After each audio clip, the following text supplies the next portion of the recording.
En el aire, Radio Zipa, emisora del Círculo de Periodistas y Comunicadores Sociales de Antioquia, Colombia, transmitiendo desde el corazón de Medellín, ciudad de la eterna primavera.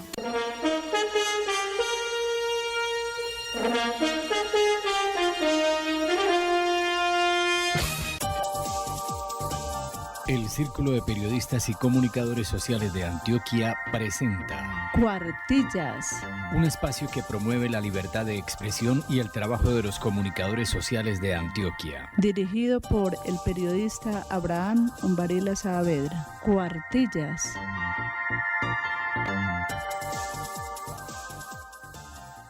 ¿Qué tal, señoras y señores? Bienvenidos a la emisión número 657 de Cuartillas Radio. Les saludamos los periodistas. Soy la Isabel Carvajal Almario. Y Abraham Umbarila Saavedra. Les invitamos a escuchar la primera sección. Editorial.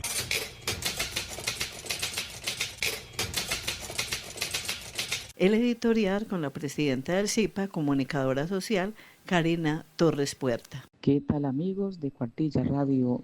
Una noticia en el día de hoy es que el gobierno crea el Ministerio de Asuntos Migratorios, Consulares y Protección Internacional.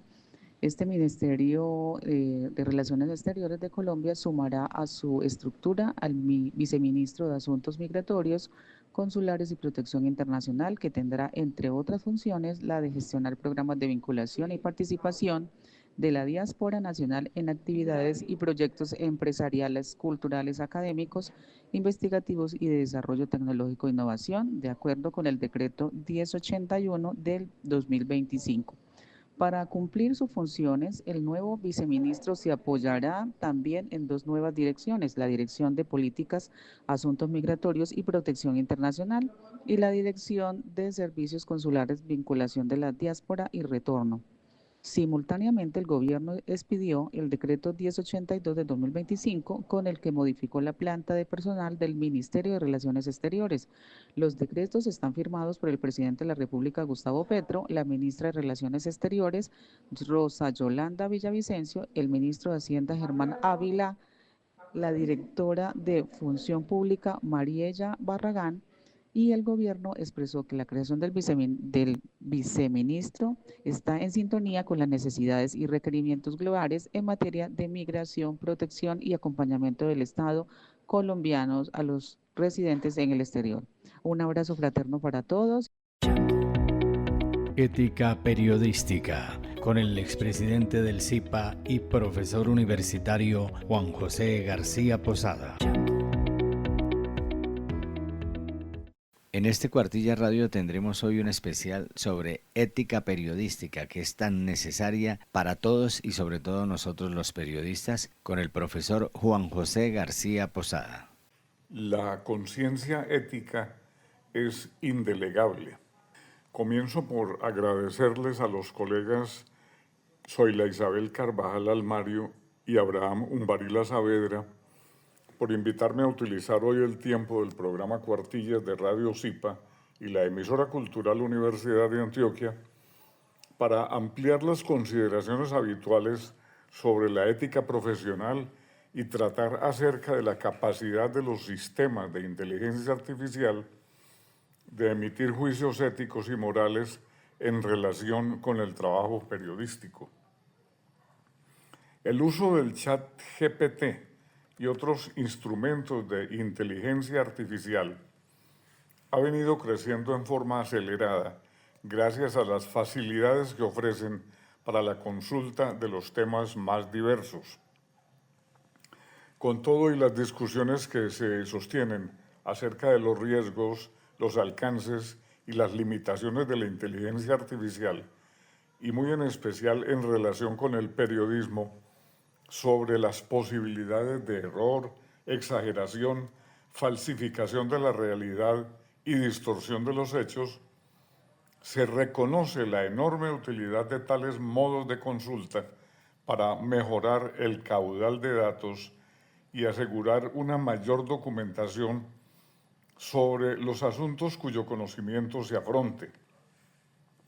Sin embargo, En la discusión está siempre en primer plano el asunto crucial de la eticidad de los procedimientos de consulta y el manejo consiguiente de los datos, sobre todo en relación con la salvaguarda de valores capitales como la veracidad y la justicia. En primer plano y como protagonista central de la indagación, a pesar de los sorprendentes recursos tecnológicos, está siempre el periodista, quien toma las decisiones de indagación y consulta y de tratamiento de los datos de acuerdo con su formación y su criterio. Hacer a un lado la consideración sobre la legitimidad ética de los datos conducentes a la narración y la valoración de los hechos comporta un error fatal que dará al traste con la credibilidad y la confiabilidad del trabajo periodístico. Así en no pocas ocasiones pueda llamarse el lector a engaño y creer en la veracidad, la exactitud y la confiabilidad de los datos que se presume han de mejorar su información y su conocimiento sobre la realidad tratada, pero que pueden estar viciados porque no se han sometido a prueba de comprobación y falsabilidad. La buena fe no basta y puede ocasionar actitudes ingenuas fatales para el trabajo periodístico.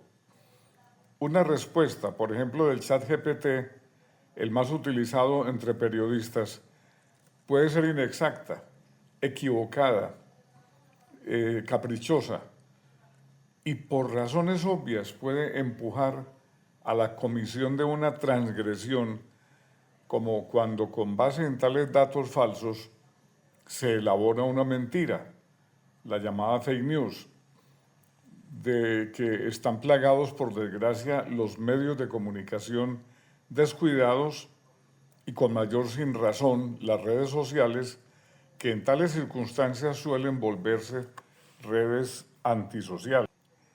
En una de nuestras habituales conversaciones sobre cuestiones como las que estoy tratando, es decir, sobre el impacto de la inteligencia artificial, volvimos con la pregunta sobre la eticidad y la moralidad de estos novísimos y sorprendentes instrumentos de consulta y los riesgos inherentes a una utilización carente de cuidado de los datos obtenidos.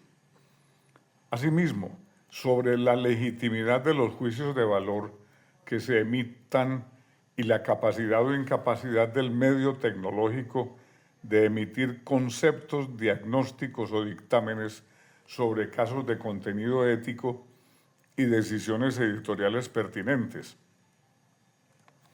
Está bien que el medio de inteligencia artificial se utilice como fuente de referencia, pero de ningún modo es aceptable que se use como depositario y emisor de la verdad final sobre un asunto.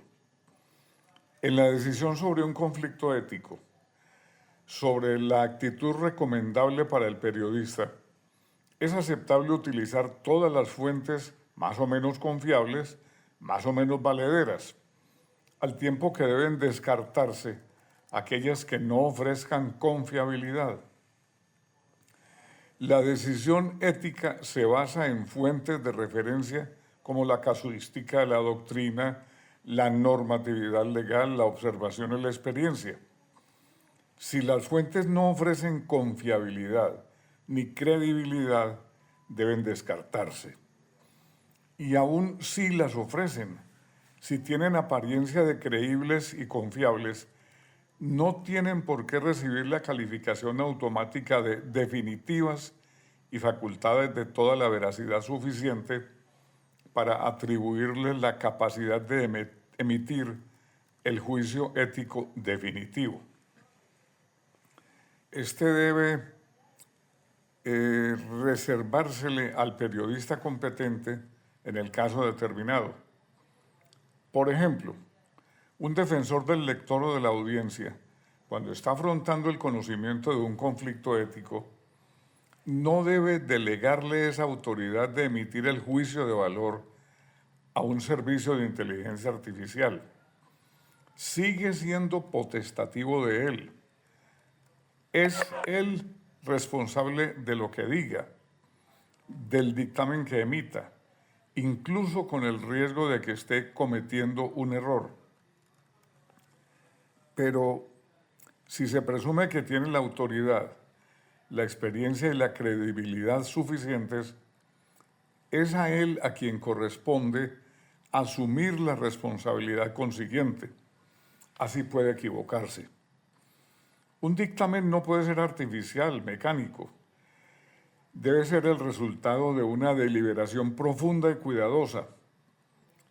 Claro está, mediante el empleo de las mejores fuentes de referencia. Delegarle a la inteligencia artificial la facultad de emitir el juicio ético o moral, de decir la última palabra en relación con un determinado conflicto de intereses, por ejemplo, puede comportar un error fatal, pero sobre todo entraña una falta de responsabilidad y una claudicación inaceptable en uso de la autoridad epistemológica y la experiencia y el buen criterio de que se está dotado y que acreditan su credibilidad y su prestigio.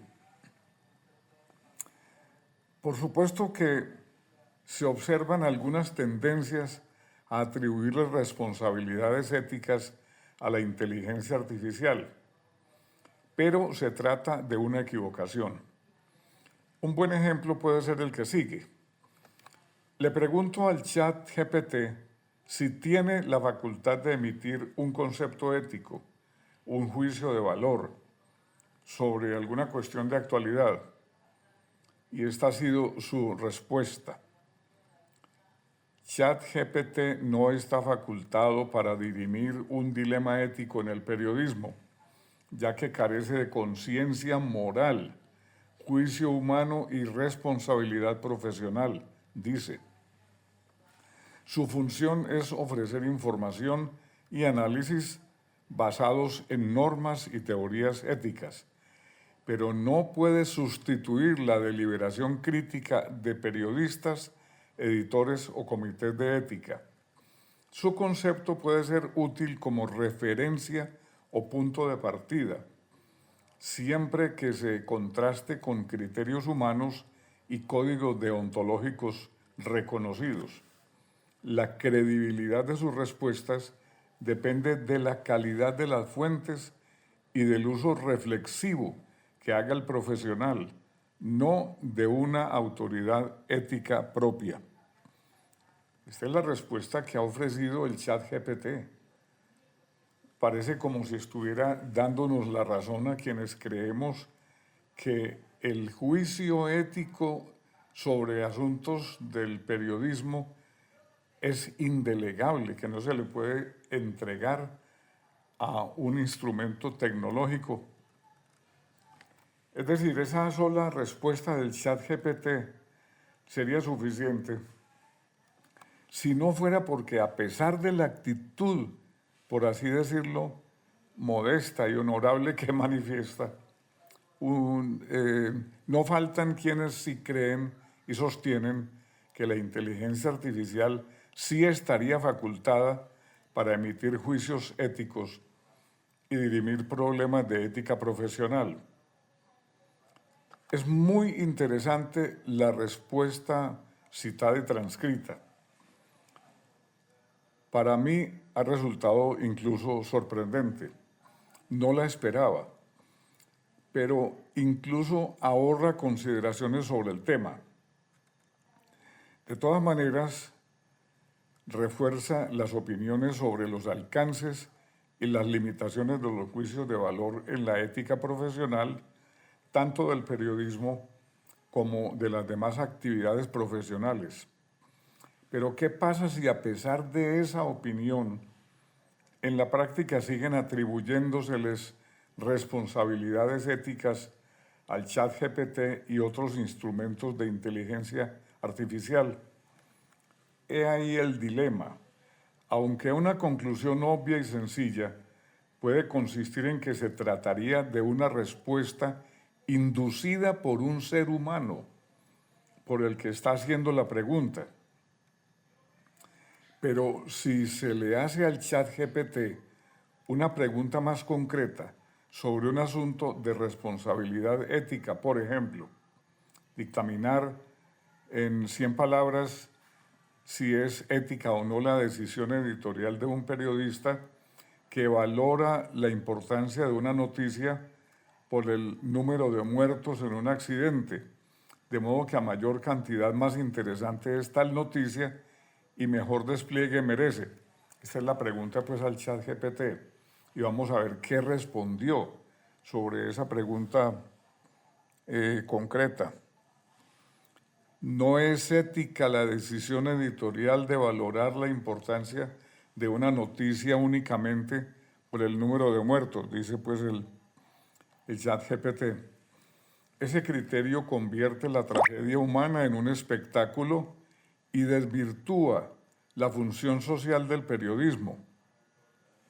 Y continúa, la relevancia informativa debe basarse en el contexto, las causas, las consecuencias y el interés público, no en la magnitud del dolor.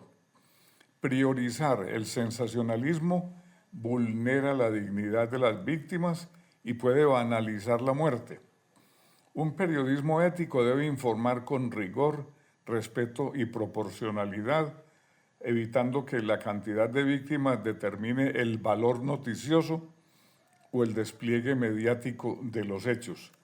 Interesante respuesta del ChatGPT, muy bien escrita, impecable en la redacción y con conceptos que consultan las más calificadas fuentes sobre las cuestiones éticas. Una vez más, y cuantas veces lo pretendamos, el ChatGPT parece informado y adiestrado para emitir el juicio de valor aceptable desde el punto de vista ético. Lo comprobamos en las respuestas anteriores, pero en lo que no debemos equivocarnos es en la valoración de la capacidad ética y moral de la inteligencia artificial. Es cierto que está dotada de datos e informaciones que inclinan las respuestas, pero lo que eso implica y demuestra es una ética también artificial que no surge de la deliberación de la propia inteligencia artificial, sino del caudal de datos aportados por la base algorítmica, por la forma de elaborar la pregunta y muchas otras consideraciones dispuestas por el ser humano.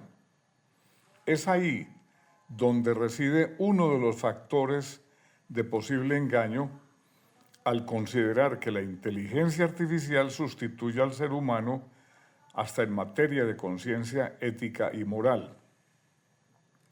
Es cierto que se basará en datos, realidades, referencias originadas en la información aportada por el ser humano y en la combinación de posibilidades que hará más creíble y confiable el concepto.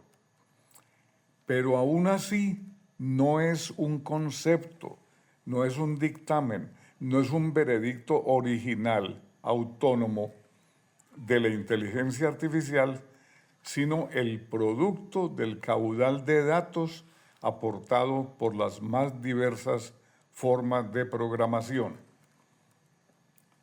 En resumen, es preciso enfatizar en que el dictamen ético sobre cuestiones periodísticas, así pueda ser asistido por la inteligencia artificial, del mismo modo que se acude a fuentes muy diversas de conciencia ética, no debe delegársele o entregársele a nadie distinto del periodista competente para emitirlo. Es un problema de conciencia profesional que no debe cedérsele a nadie, pues se incurriría entonces en una claudicación inaceptable. Aunque el instrumento de inteligencia artificial ofrezca la apariencia de idoneidad para emitir tal concepto, esto, si bien puede mejorar los criterios del periodista y afinar las llamadas fuentes de conciencia ética, no lo sustituye, no lo reemplaza en el ejercicio de la facultad de dictaminar sobre sus propios problemas.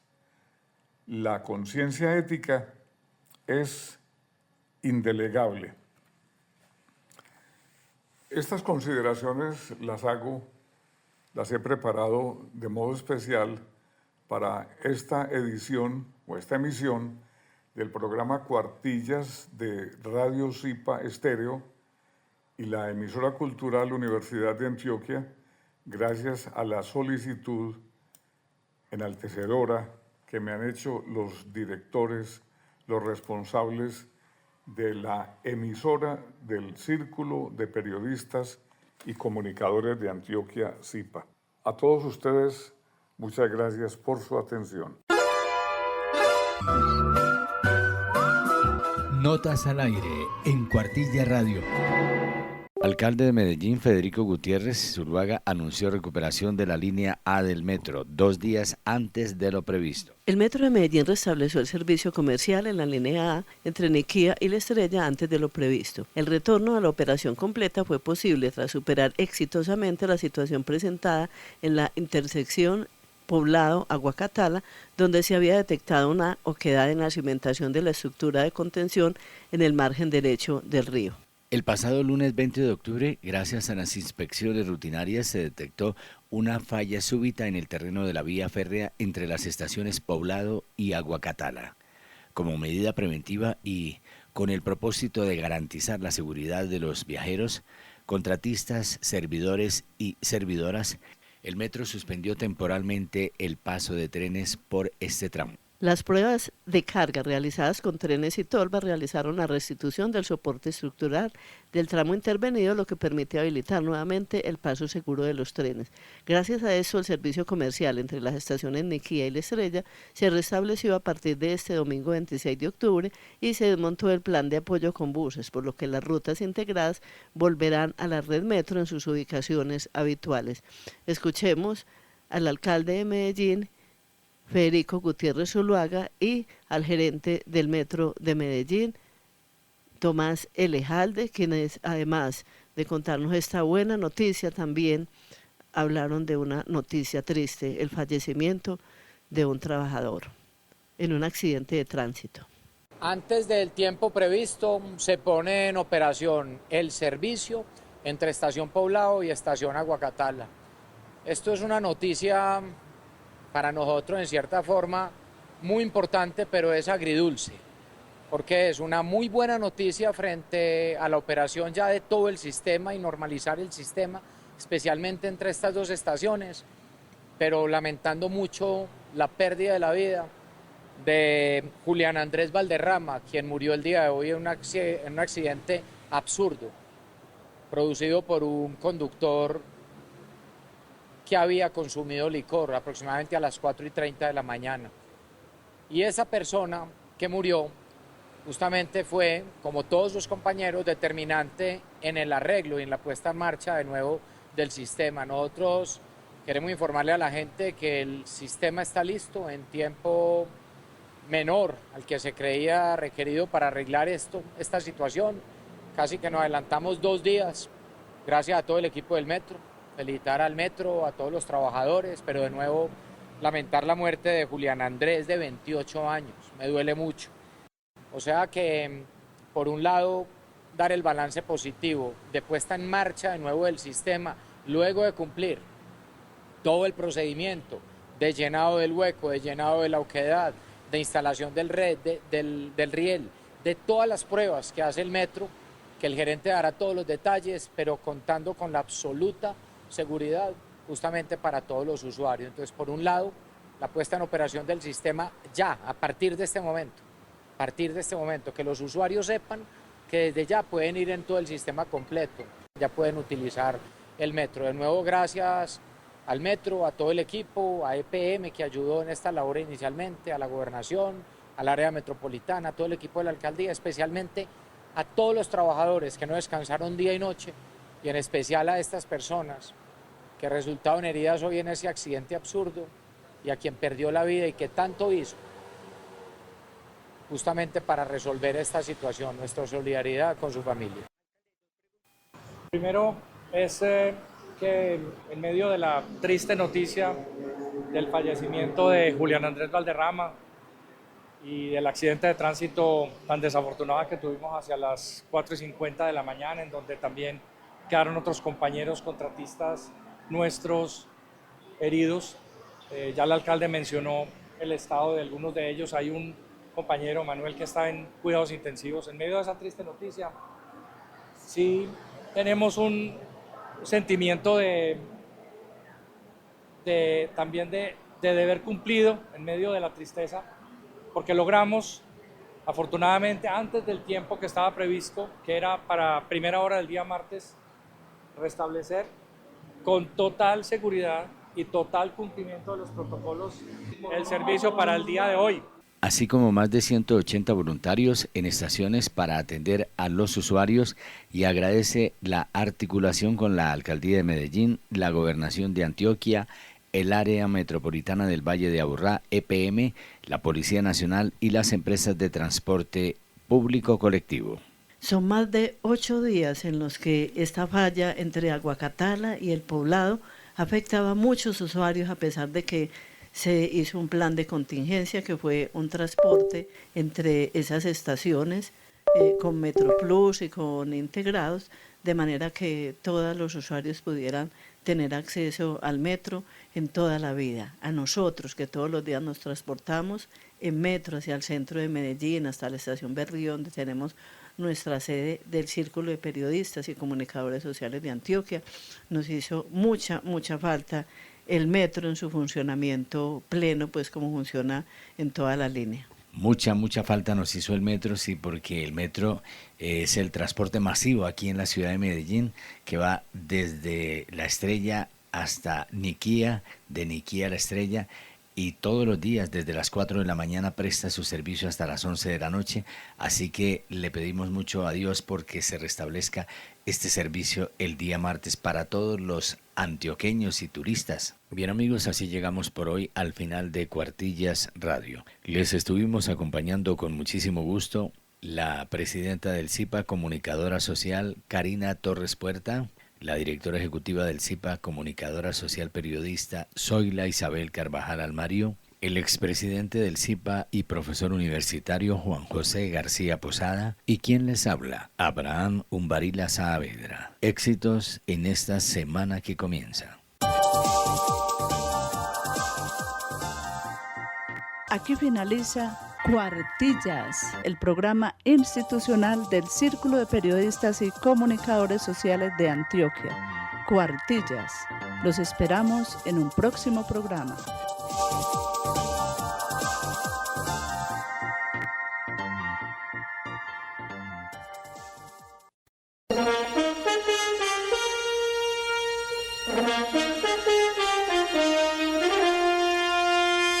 En el aire, Radio SIPA, emisora del Círculo de Periodistas y Comunicadores Sociales de Antioquia, Colombia, transmitiendo desde el corazón de Medellín, ciudad de la eterna primavera.